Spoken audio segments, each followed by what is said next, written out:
How to repost posts and reels on Instagram. Hello everyone, I am Bishaka and welcome to our channel. Now let's get right into the tutorial.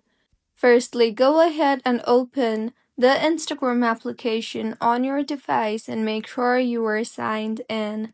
Now scroll through and navigate to the post or the reels that you want to repost. Now, tap on the repost option you see there, and if you go to your profile, you will see the new feature that is the repost option. So, tap on that, and with this, you will be able to view all the posts and reels that you have reposted.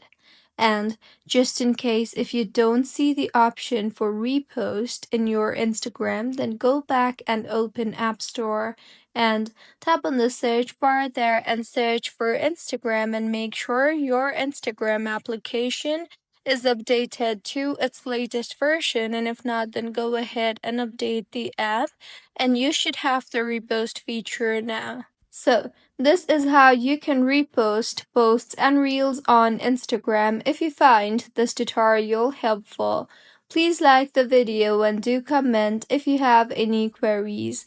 Also, do subscribe to our channel for more helpful tutorials like this. See you on the next one.